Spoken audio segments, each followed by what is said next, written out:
la otra vez lo grabé yo y se me olvidó mandárselo al Walter. Se me demoré mucho en mandárselo, así que mejor que lo grabé él al tiro. Así que vamos a estar estudiando la palabra de nuestro Dios, pero antes de hacer cualquier cosa vamos a estar orando para que el Señor sea glorificado en este tiempo y para que también nosotros podamos ser moldeados, podamos ser impactados por su palabra. Así que vamos a orar una vez más. Amado Padre Celestial, gracias te damos, Señor, porque tú eres bueno para con nosotros. Agradecemos, Señor, porque tú provees los medios, Señor, para poder conectarnos, Señor, a la distancia. Agradecemos, Señor, porque hoy podamos estar, Señor, unidos, Señor, porque podemos tener algo en común. Padre, agradecemos, Señor, por nuestro Señor Jesucristo. Agradecemos, Señor, que por medio de él, Señor, podemos conocerte y agradecemos, Señor, también por este tiempo en que podemos venir a tu palabra, Señor. Sé tú con nosotros, Señor, con nuestras mentes, con nuestros corazones, Padre. Ayúdanos, Señor, a poder estar concentrados, Señor, a lo que tú nos quieres entregar, Señor. Sé tú, Señor, que su Espíritu, Señor, sea actuando en nosotros, Señor, abriendo nuestro entendimiento, Señor, ayúdanos a poder abrazar, Señor, estas verdades, Señor, y también a poder vivirlas. Sé tú moldeando, Señor, nuestro carácter en esta hora, Señor, y que podamos glorificar tu nombre también, Señor, a través de la exposición de tu palabra. Te agradecemos, Señor, y te pedimos esto en el nombre de tu Hijo amado, Jesucristo. Amén. Amén. No sé cuántos de aquí alguna vez han escuchado música clásica o acostumbran a escuchar música clásica. La verdad es que yo no acostumbro a escuchar música clásica cuando necesito como demasiada concentración o algo así. Pongo algo, pero no acostumbro a escuchar música clásica. El tema es que no quiero comenzar hablando de música clásica, sino quiero citar una frase que dijo un músico que se dedica a este tipo a este género de la música. Un músico bastante famoso que se apellida Handel o Händel, no sé si acá alguien sabe alemán que me puede ayudar. Handel o Händel, que es uno de los mayores exponentes de su género. Este músico se dice que fue creyente. Él nació en una familia protestante y profesó esa fe. Y este músico, en un momento en su vida, comenzó a tener cataratas en los ojos, comenzó a tener problemas a la vista y se operó con un doctor bastante famoso en la época. Y luego resultó que ese doctor nunca fue doctor, era un farsante y terminó perdiendo la vista debido a su operación. Bueno, algo más curioso es que otro compositor súper famoso que también es de ese tipo de música, que es Bach, Sebastian Bach, también se operó con ese doctor y terminó muriendo ese músico debido a la operación del doctor. El tema es que Handel lo operaron de la vista y terminó perdiendo la vista. Y en ese proceso, cuando él estaba padeciendo de la vista y estaba perdiendo la vista, dijo una frase que se volvió bastante famosa. Y la frase es la siguiente. Él dijo: creo que mi habilidad para ver a Cristo crece a medida que decrece mi capacidad para ver a otros. Dijo esa frase. Creo que mi habilidad para ver a Cristo crece a medida que decrece mi capacidad para ver a otros. La verdad que en la semana me topé con esta frase y me llamó bastante la atención, porque hay verdades detrás de esta frase que salen de las escrituras. A mí me impresionó como este músico, como este compositor, dijo esta frase estando perdiendo la vista, estando sufriendo una enfermedad grave. Él dice esta frase y confiesa que en verdad Dios estaba actuando en su vida, que él podía estar contemplando a Cristo, contemplando su gloria, contemplando quién es su Señor, de mejor manera a través de lo que le estaba pasando. Y de cierta manera lo que está diciendo este músico es que, bueno, que él sabía que tiene un Dios que sí podía curarle físicamente, pero que en ese momento ese Dios estaba obrando de manera espiritual y lo estaba haciendo ver, contemplar a Cristo de mejor manera a través de lo que él estaba pasando. Lo que estaba diciendo Handel es que Dios, ese Dios que él tiene, tenía el poder de dar vista a los ciegos, pero lo que estaba haciendo Dios en ese momento era tratando con su ceguera espiritual, estaba ayudándole a ver a Cristo de mejor manera, con mayor claridad. Estaba afirmando que Dios tiene el poder de dar vista a los ciegos, y no solamente físicamente, sino que de manera espiritual. Dios tiene el poder para dar vista a los ciegos. ¿Y por qué cito esta frase o lo que ocurrió con este músico para comenzar? Porque el texto del día de hoy, nuestro Señor Jesús va a estar hablando acerca de esto. En la lección del día de hoy o en la porción del libro de Marcos, Jesucristo va a estar hablando acerca de la ceguera espiritual y de la ceguera física, y es bastante, llama mucho la atención en dónde se sitúa un milagro en específico que vamos a estar viendo el día de hoy. Y es por eso que quiero que vayamos a Marcos 8 de inmediato. Vamos a Marcos capítulo 8 porque vamos a intentar, o voy a intentar refrescar de manera breve la memoria acerca de lo último que vimos. Pareciera que fue hace como harto rato, pero en verdad fue hace harto rato, sí, fue hace como 2 semanas, ¿ya? Como que uno se acostumbra igual a seguir el ritmo semana a semana, como que y ahora estamos un poco oxidados, pero vamos a recordar de manera breve porque es importante, porque este texto está muy ligado con lo que ocurrió en la última exposición que tuvo mi hermano Walter. Vamos a estar viendo Marcos capítulo 8 de los versículos 22 al 30. ¿Y por qué quiero hacer este pequeño repaso? Porque de aquí en adelante, después de lo que va a ocurrir hoy, el Evangelio de Marcos va a comenzar a dar un pequeño vuelco. No sé si se han dado cuenta que hemos visto hartos milagros de Jesús, desde Marcos 1 hasta Marcos 8, casi toda la semana estamos tratando un milagro o alguna confrontación que comenzaron a surgir. Bueno, de aquí, del capítulo 8 de Marcos, que estamos más o menos en la mitad del libro en adelante, solamente hay más o menos como 3 milagros más. La cantidad de milagros ya no van a ser tantas, sino que el Evangelio de Marcos va a comenzar a dedicarse a exponernos cómo Jesús comenzó a instruir a sus discípulos en estos últimos meses que ya le van quedando. Y Jesús va a comenzar a hablar más acerca de sus sufrimientos, acerca de su muerte y acerca de su resurrección, preparando obviamente a los discípulos a lo que estaba por venir. Pero ¿qué es lo que vimos justo antes de lo que vamos a ver ahora? Bueno, en Marcos 8, de los versículos 11 al 13, no sé si se recuerdan que Jesús tuvo un encuentro con los fariseos, del 11 al 13, y los fariseos le demandaron una señal a Jesús. Aquí yo tengo mis apuntes, fui un buen alumno y tomé mis apuntes del sermón del Walter, y ahí Jesús trataba con los fariseos y le decía que ya no iba a darle más señales, que a pesar que Jesús podía dar más señales, ellos no podían ver. Ellos tenían una ceguera completa y Jesús ya había dado muchas señales y ya no iba a dar más señales a los fariseos. Ellos estaban completamente ciegos. Y de esa manera trata con los fariseos en esos versículos y luego les advierte a los discípulos acerca de la levadura de los fariseos. Se recuerdan de estas malas influencias y veíamos cómo estas malas influencias hoy en día también se podrían ver de una manera contemporánea a nosotros. Y luego los discípulos, y estos sí que se van a acordar, los discípulos, ¿qué responden a Jesús? Comienzan a preguntarle acerca del pan, quizás creyendo que Jesús estaba hablando que tenía hambre. No sé si se recuerdan. Y Jesús está hablando de la levadura de los fariseos y los discípulos aparecen con esto de que no estaban entendiendo bien de qué estaba hablando el Señor. Entonces, en los primeros versículos vimos esta ceguera completa de los fariseos y luego vemos quizás una falta de entendimiento todavía de los discípulos. Vimos esas dos cosas y cómo se aplicaban obviamente a nuestra vida y cómo nuestro Señor provee para ese tipo de ceguera. Bueno, hoy en los versículos 22 al 26, en la primera parte del sermón, no sé si ven ahí el título de su Biblia, dice un ciego sanado en Bethsaida. Hoy Jesús va a hacer un milagro luego de lo que vimos ese día y va a comenzar a ilustrar de cierta manera esas verdades que estuvimos viendo la última vez. Y vamos a ver, como dije en la introducción, que Dios tiene el poder para dar vista a los ciegos. ¿Y cómo eso se aplica a mí? ¿De qué manera me impacta eso a mí? Bueno, y es que Dios hoy día puede ayudarnos también con nuestros problemas que podamos tener de entendimiento o nuestros problemas a la vista. El sermón de hoy se llama El Dios que da vista a los ciegos. Y vamos a estar en Marcos 8 del 22 al 30. El Dios que da vista a los ciegos. Marcos 8 del 22 al 30. Y voy a dar lectura de todos estos versículos que son dos acontecimientos puntuales que ocurren ahí en la vida de Jesús. Voy a comenzar a leer. Vino luego a Bethsaida y le trajeron un ciego y le rogaron que le tocase. Entonces, tomando la mano del ciego, le sacó fuera de la aldea y escupiendo en sus ojos, le puso las manos encima y le preguntó si veía algo. Él, mirando, dijo: veo a los hombres como árboles, pero los veo que andan.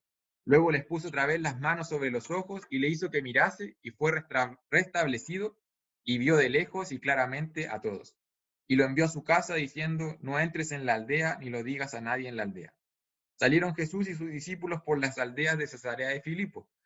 Y en el camino preguntó a sus discípulos diciéndole: ¿quién dicen los hombres que soy yo? Ellos respondieron: unos Juan el Bautista, otros Elías y otros algunos de los profetas. Entonces él les dijo: ¿y vosotros quién decís que soy? Respondiendo Pedro le dijo: tú eres el Cristo. Pero él les mandó que no dijesen de él, a ninguno. Como estábamos hablando, en este texto podemos ver a un Dios que tiene el poder para dar vista a los ciegos y se nos va a mostrar de manera física y de manera espiritual. Dios iluminando el entendimiento de cierta manera y Dios también sanando aún a un ciego. Y en los primeros versículos y la primera parte de este texto, 22 al 26, podemos ver de hecho a Jesús demostrando su poder, sanando la ceguera de un hombre. Vamos al texto, ahí en el versículo 22, Jesús se traslada a Bethsaida y le traen un ciego y le ruegan que por favor toque al ciego. Esta situación o esta escena la hemos visto repetida varias veces en el Evangelio. Esta vez traen al ciego, el ciego no estaba acercándose, traen al ciego a Jesús y le dice que por favor lo sane. Y la forma en que procede Jesús aquí se asemeja también a la manera en que procedió con el sordo y tartamudo en Marcos 7, 31 al 37. No sé si se recuerdan de la saliva, de cuando aquí le dice, y le trajeron un sordo y le rogaron que le pusiese la mano encima y tomándole aparte, mete los dedos en las orejas de él y escupiendo tocó su lengua. Cuando sanó al sordo y tartamudo en Marcos 7, 31 al 37. Bueno, aquí Jesús procede de una manera semejante. El versículo 22 nos dice que Jesús saca fuera de la aldea al ciego, y quiero que pongamos atención en las palabras, dice, toma la mano del ciego, le saca fuera de la aldea, versículo 23, y hace de cierta manera, y esto lo voy a poner entre comillas, como un primer intento o una primera parte de este milagro es que escupe en sus ojos, le pone las manos encima y le pregunta si ve algo. Como les dije, la forma en que procede es bastante parecido. ¿Y por qué le toma la mano y lo saca afuera y escupe en sus ojos y le pone la mano encima? Probablemente es porque el hombre era ciego, estaba ayudando a la fe de este hombre, estaba dando la certeza de que Jesús iba a hacer algo con él. Por eso le toma la mano y ocupa este proceder. Y el ciego responde ante esta primera parte del milagro y le dice, veo los hombres como árboles, pero los veo que andan. Jesús obra ahí y él comienza a ver, pero no ve de manera clara, no ve de manera definida, no lo ve claramente a las personas. Es curioso que este es el único caso en que Jesús obra de manera quizás gradual en dos partes este milagro, porque en un principio hace esto y el ciego no logra ver claramente, ve a las personas de manera difusa. ¿Y qué hace Jesús? Termina su milagro, hace de nuevo comillas, segundo intento, pero yo diría más que nada como una segunda parte de este milagro, le pone de nuevo la mano en los ojos y el ciego recupera la vista. Eso nos dice en el versículo 25, de manera explícita. Le pone la mano sobre los ojos y le hizo que mirase y fue restablecido y vio de lejos y claramente a todos. Quiero destacar algo de este milagro, y es que, y de todos los milagros en verdad, si recordamos un poco las sanaciones o las curaciones, las expulsiones de demonios igual que hizo Jesús, ninguno resultó en una restauración parcial o en una restauración imperfecta o incompleta.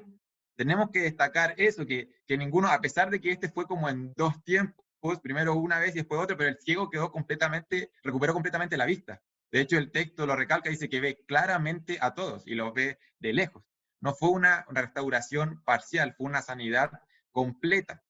Y no se encuentra en la Biblia ningún milagro que haya sido de esa manera, de manera parcial o incompleta, o de que Jesús haya actuado y unos meses después la persona se haya ido recuperando hasta que se recuperó completamente.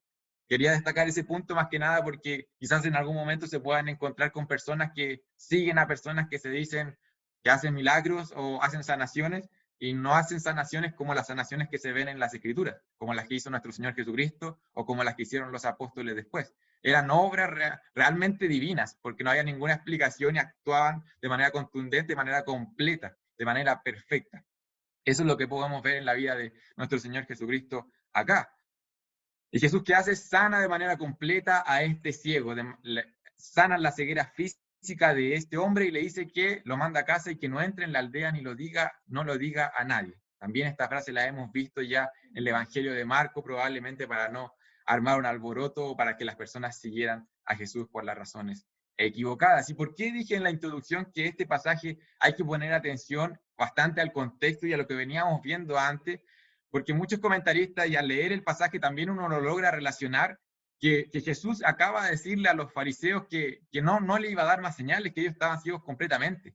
Y habla a los discípulos que ellos tenían un entendimiento incompleto. Y ahora Jesús está mostrando que Él es capaz de dar vista física a un ciego. Y eso está apuntando también al ámbito espiritual. Quería leer el capítulo 8, versículo 18, cuando le dice, teniendo ojos no veis y teniendo oídos no oís y no recordáis. Luego de eso, Jesús, ¿qué hace? Sana a un ciego.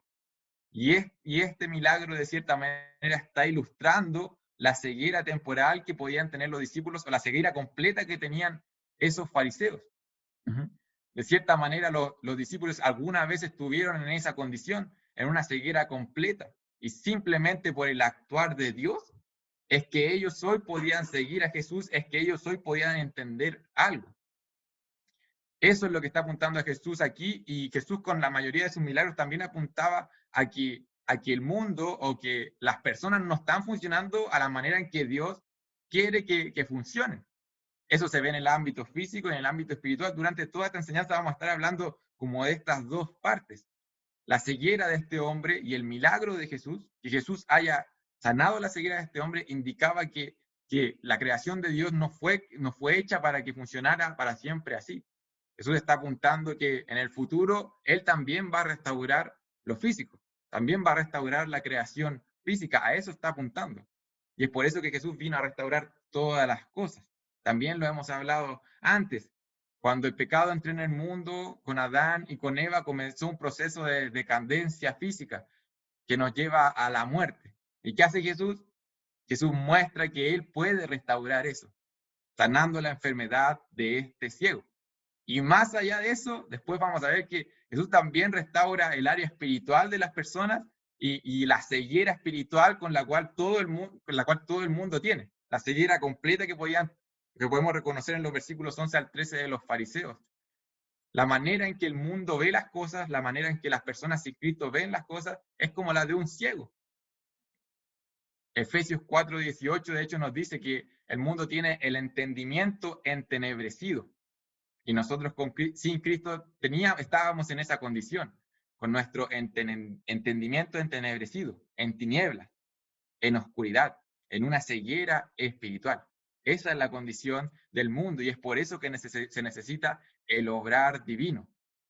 Una restauración espiritual que necesita la humanidad y una restauración física también, como lo vemos acá con el toque sanador de nuestro Señor Jesucristo. Ahora, Jesús aquí está apuntando a que Él tiene dominio, tiene autoridad sobre la enfermedad, sobre la muerte, y que viene a restaurarnos espiritualmente y que en algún momento vamos a gozar de esta restauración física también. Sin embargo, hoy nosotros muchas veces nos vivimos como si no hubiéramos sido restaurados espiritualmente, o pareciera ser que todavía andamos como en tinieblas. Quizás no de manera física, pero sí de manera espiritual. Yo me acordaba cuando leía este milagro y esta relación con la ceguera espiritual del corito que cantamos muchas veces en la iglesia, cuando decimos yo estaba ciego y ahora veo. Y yo me imagino a este ciego, o que una vez estuvo ciego y Jesús le da la vista, su vida cambió para siempre. Su manera de caminar, su manera de comportarse, su manera de mover en la vida cambió para siempre, porque Jesús lo restauró de manera física, sanó esa enfermedad. Y nuestro mismo Señor Jesucristo, nuestro mismo Dios, nos ha restaurado de manera espiritual. Hoy podemos contemplarla a Él, hoy no podemos verle. Y eso también debiera impactar nuestra vida de vivir, nuestra manera de pensar, nuestra manera de ver. Eso es algo impresionante, es un milagro que el Señor ha obrado en nosotros en el momento de la regeneración, en el nuevo nacimiento. Yo estaba ciego y ahora veo, hermano. Ahora vemos.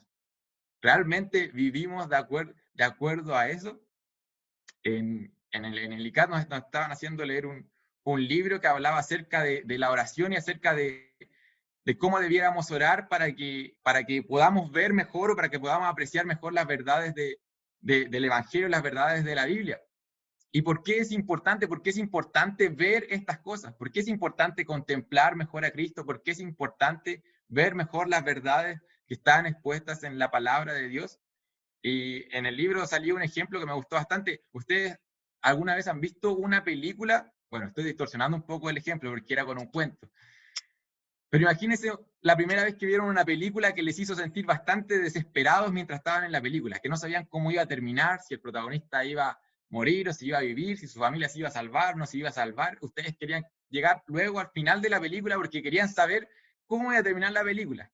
Que el protagonista iba a cumplir su sueño o no lo iba a cumplir, no sé, dependiendo de la película que se les venga a la cabeza. Y cuando llega al final y todo ocurre bien, ustedes se tranquilizan y quedan ahí felices. El tema es que No sé si han visto una película por segunda vez y que las sensaciones que te generan son completamente diferentes porque tú ya sabes cómo va a terminar. Tú ya conoces el final de la película. Ya puedes verla tranquilo, ya sabes cómo va a terminar esa historia que estás viendo. Hoy día yo te quiero decir, hermano, que tú conoces el final de la historia. Y no solamente eso, sino que también conocemos al gran autor de la historia de la redención, también conocemos a Dios, al autor de la historia de la redención. Y solamente conociendo eso ya debiéramos vivir la vida de una manera completamente diferente, minuto a minuto de esta historia. Eso debiera impactar nuestra vida a diario. Al vivir la vida mirando las cosas de una manera diferente, no como un ciego, sino con los lentes del Evangelio, dicen por ahí, con estas gafas nuevas que tenemos. El cristiano interpreta el mundo o tiene una cosmovisión, para ocupar una palabra que anda sonando bastante, del mundo completamente diferente a una persona que no conoce a Cristo. No sé si están de acuerdo conmigo en eso. Y debido a eso, debido a que conocemos a Cristo, debido a que conocemos a nuestro Dios, que podemos adorarle, que podemos amarle, que podemos obedecerle, enfrentamos las preocupaciones de una manera diferente, enfrentamos e interpretamos también el sufrimiento o las enfermedades de manera diferente. El mismo hecho de poder ir a este texto de la sanidad de un ciego y poder reconocer ciertas cosas en la vida de Jesús y a lo que Él está apuntando nos hace enfrentar las enfermedades hoy de una manera completamente distinta. Y no solamente los momentos negativos, sino que también la felicidad, los momentos de gozo, de alegría, que debieran ser para gloria de Dios en nuestras vidas. Vivir de esa manera, vivir iluminados por nuestro Dios, tener vista espiritual, debiera moldear nuestra manera de vivir a diario. Hermanos, Dios tiene el poder para dar vista a los ciegos y gloria a Dios por eso, porque a nosotros nos ha dado vista. Ahora el tema es que muchas veces nosotros no vivimos de acuerdo a eso y necesitamos que nuestro Dios siga obrando en nuestra vida. Porque tal cual como vimos en el milagro, fue Jesús mismo el que obra el milagro de esa sanidad. Hoy necesitamos nosotros que Dios siga actuando en nuestras vidas. Porque el ciego no podía darse vista a él mismo y hoy nosotros no podemos hacer algo más por nosotros mismos para poder contemplar de mejor manera a nuestro Dios. Necesitamos seguir dependiendo de Él. Y es por eso que vamos a ver ahora en el siguiente hecho que ocurre aquí, que a Dios obrando en la vida de un hombre y ayudándolo con sus problemas a la vista o con este entendimiento a medias que tenía. Y eso es impresionante, ver a Dios actuando en la ceguera física, y ahora vamos a estar viendo a Dios obrando en el entendimiento de Pedro. Vamos a estar en el 27 al 30. Y en ese texto Dios ilumina los ojos de Pedro. Dice el versículo 27, salieron Jesús y sus discípulos por las aldeas de Cesarea de Filipo. Cesarea de Filipo era una ciudad bastante pagana. Jesús ya está terminando aquí su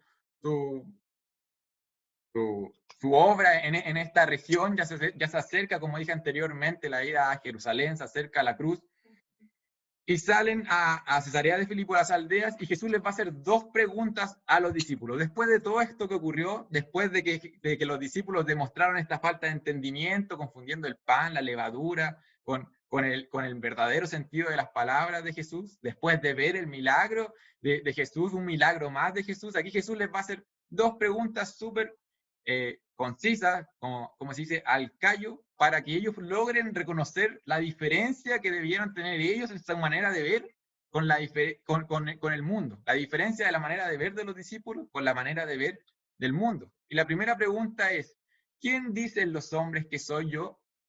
Versículo 27. Y en el camino preguntó a sus discípulos diciéndole, ¿quién dicen los hombres que soy yo? Lo más probable es que existían varias opiniones populares acerca de quién era Jesús. Ahí lo vamos a ver en la respuesta de los discípulos.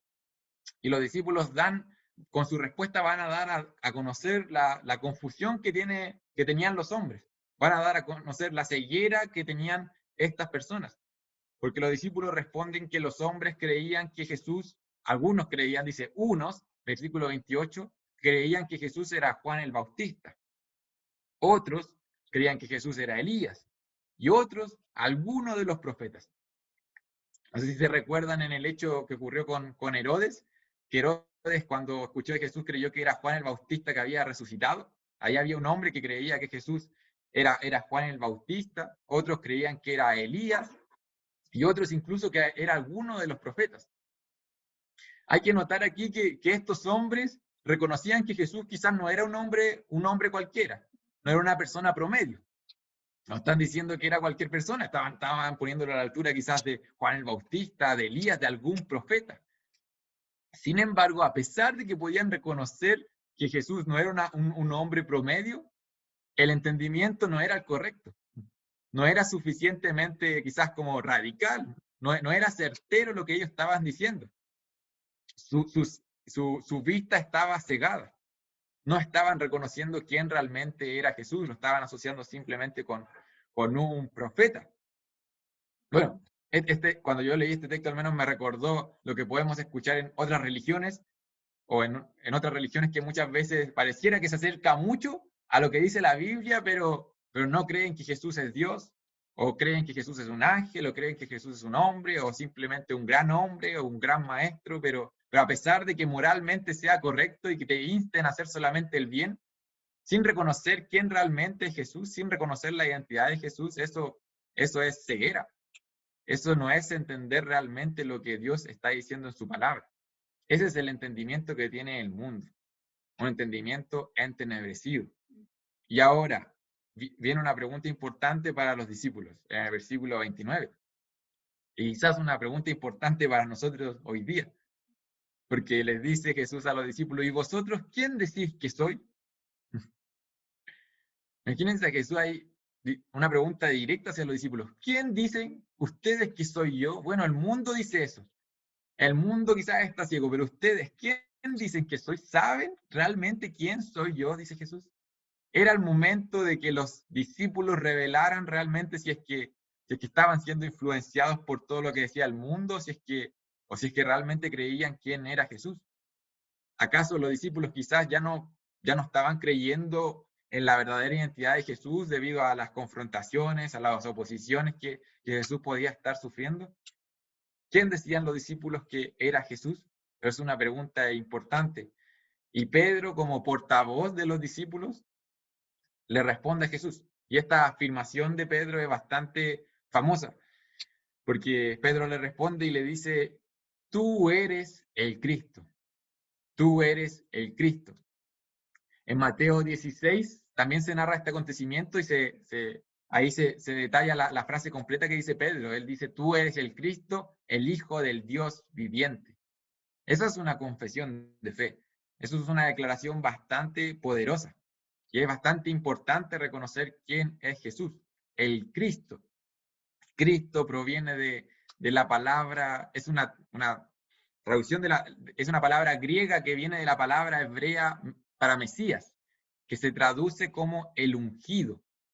Entonces, Pedro está diciendo que Jesús es el ungido, aquel ungido, aquel descendiente de David que vendría a restaurar la soberanía de Israel, aquel ungido, aquel Mesías esperado, que iba a traer la liberación terrenal y el reino terrenal.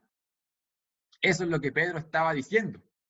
Y si bien eso era una verdad a medias, porque la próxima semana vamos a ver, y ahí lo voy a dejar metido para la próxima semana, que Pedro reconocía que era el Mesías, pero tenía quizás un problema con que este Mesías fuera a sufrir o fuera a morir. Y ahí Jesús va a tratar con él.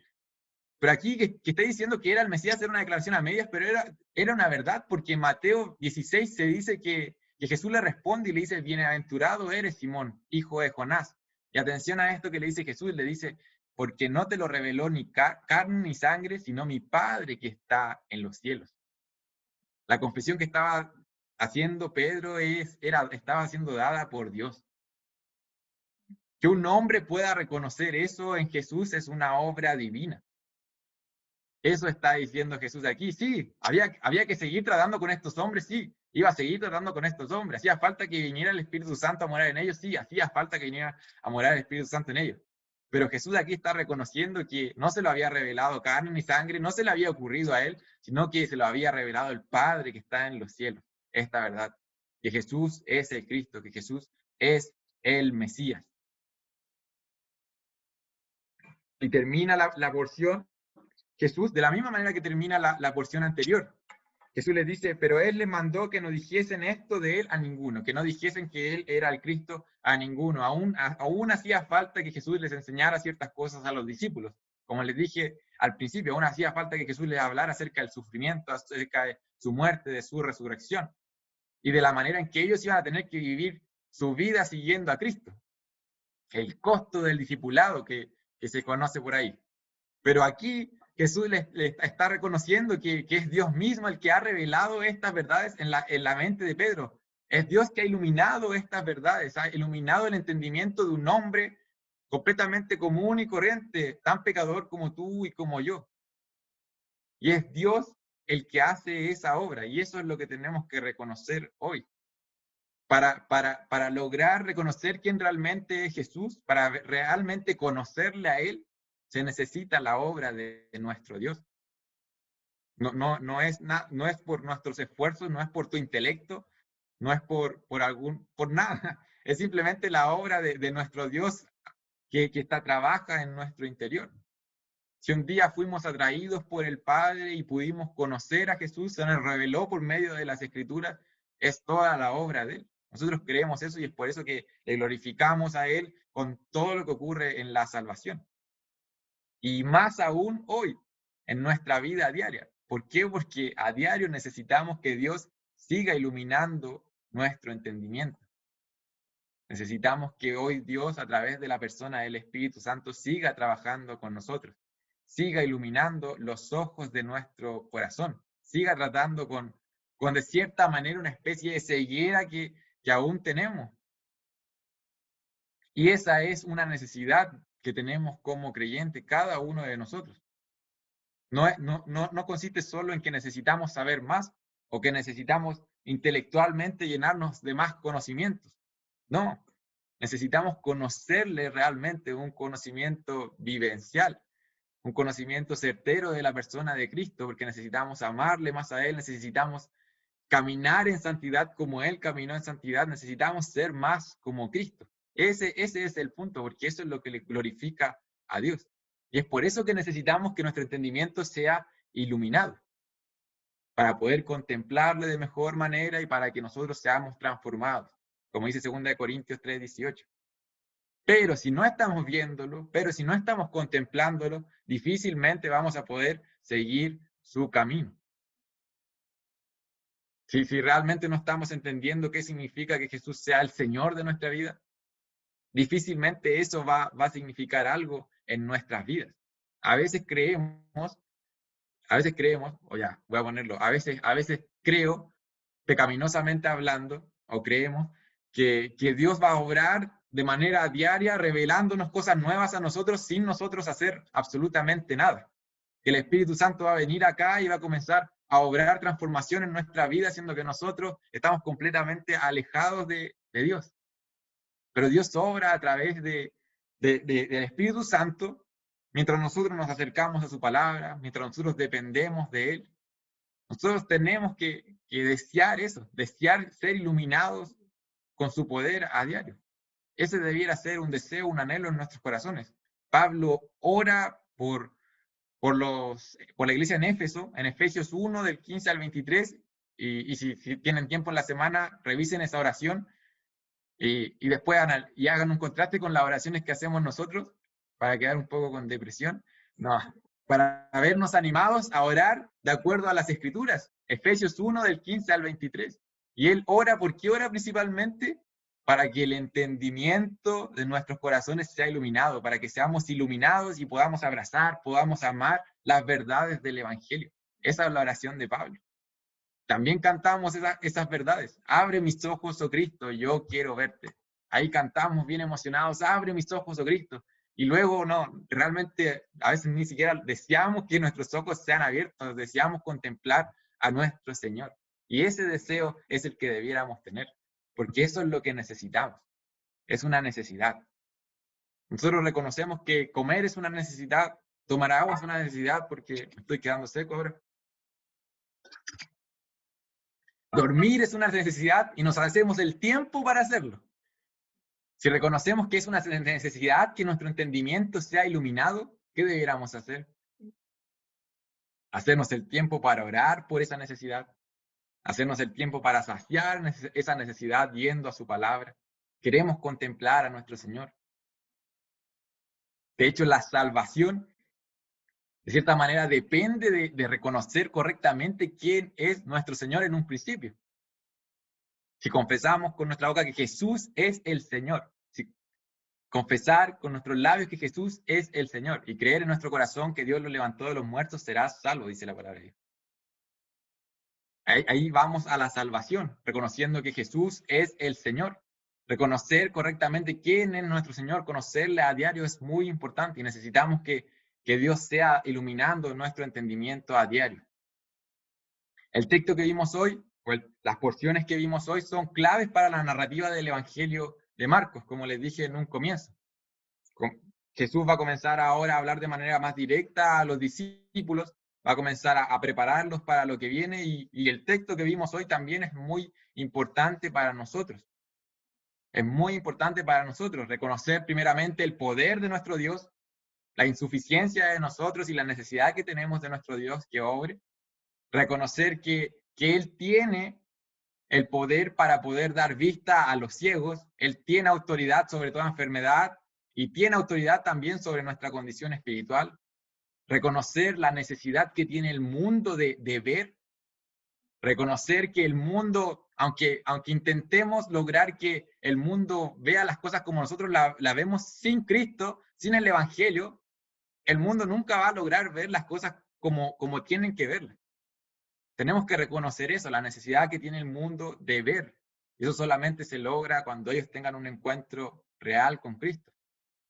Tenemos que reconocer la necesidad que tenemos nosotros de seguir siendo iluminados por estas verdades, de abrazarlas, de amarlas, de hacerlas parte de nuestra vida. Y tenemos que reconocer que tenemos un Dios que tiene el poder suficiente para saciar esa necesidad, hermano. Tenemos un Dios que tiene el poder suficiente para saciar esa necesidad. Como lo dije en un comienzo, no es por nuestro intelecto, no es por nuestras fuerzas, sino que es por sus fuerzas. Es Él el quien hace la obra y debemos depender de Él. Dios tiene el poder de dar vista a los ciegos, hermano. Y glorificamos a nuestro Dios porque hoy podemos decir que tenemos vista solamente por su obra en nosotros. Vamos a estar orando. Amado Padre Celestial, gracias te damos, Señor, porque tú eres bueno para con nuestras vidas. Gracias te damos, Señor, porque hoy podemos, Señor, reunirnos alrededor de tu palabra solamente por los méritos de nuestro Señor Jesucristo. Agradecemos, Señor, por la gran bendición, Señor, de poder conocerle. Agradecemos, Señor, porque tú has hecho una obra maravillosa, una obra milagrosa, una obra que era imposible, Señor, para nosotros. Tú has obrado en nuestras vidas, nos has dado vida, Padre, nos has dado vista, Señor, nos has quitado el velo, Señor. Hoy podemos, Señor, conocerte, hoy podemos vivir una vida, Señor, de acuerdo a lo que tú has estipulado, Señor. Podemos vivir una vida en adoración, que es para lo que nos creaste. Agradecemos, Padre, porque es un deleite, es una bendición, es la mayor alegría que podamos tener en nuestra vida, el poder reconocer esto, el poder amarte, el poder saber, Señor, que vamos a pasar una eternidad completa adorándote. Agradecemos, Padre, por estas grandes verdades, por estas gloriosas verdades que podemos encontrar en tu palabra, Señor. Agradecemos, Señor, por ese gran poder, Señor, que tú obras en nuestras vidas, Señor, que obraste, Señor, en el pasado, que obras hoy y que seguirás obrando en el futuro. Padre, en esta hora oramos, Señor, y te pido, Señor, por cada uno de nuestros corazones, para que tú seas, Señor, iluminando nuestro entendimiento, para que podamos, Señor, comprender de mejor manera, Señor, estas verdades, Señor, verdades eternas, Señor, verdades que van más allá, Señor, de lo temporal, de lo terrenal, Señor, más allá, Señor, de las preocupaciones que podamos tener en el diario vivir. Padre, ayúdanos, Señor, a vivir de acuerdo a eso, Señor, de acuerdo, Señor, a la eternidad, Señor, con las miras puestas, Señor, en lo que ha de venir, Señor, con las miras puestas, Señor, en lo que tú has hecho, Señor, en tu obrar, Señor. Y de esa manera, Señor, podemos vivir, Señor, glorificando tu nombre a diario. Padre, ayúdanos, Señor, a contemplar, Señor, a nuestro Señor Jesucristo a diario, Señor. Sé tú obrando los deseos en nuestro corazón, Señor. Ayúdanos, Señor, a acercarnos a tu palabra, a depender de ti, Señor. En oración, Padre, Señor, somos infieles a diario, Señor, nos equivocamos a diario y es por eso, Señor, que a través de ir a tu palabra, a través de la oración, podemos reconocer, Señor, estas cosas, podemos reconocer nuestro pecado y podemos seguir dependiendo de ti, podemos reconocer y seguir reconociendo, Señor, que Jesucristo, Señor, es el Mesías Salvador, Señor, que Jesucristo, Señor, es nuestro Señor, Señor, Jesucristo, Señor, es el Hijo de Dios, Padre, reconocemos, Señor, que su sacrificio es suficiente, podemos reconocer, Señor, la gloria, Señor, de la cruz, la gloriosa resurrección, Padre, Señor, su gloriosa obediencia, su vida perfecta también, Padre. Ayúdanos, Señor, a poder apreciar esas verdades, Señor, a diario. Ayúdanos, Señor, a vivir de acuerdo a esas verdades también, Padre. Agradecemos, Señor, y te pedimos esto, Señor. Queremos seguir glorificando tu nombre a diario de mejor manera, Padre. Te pedimos esto en el glorioso nombre de nuestro Salvador Jesucristo. Amén.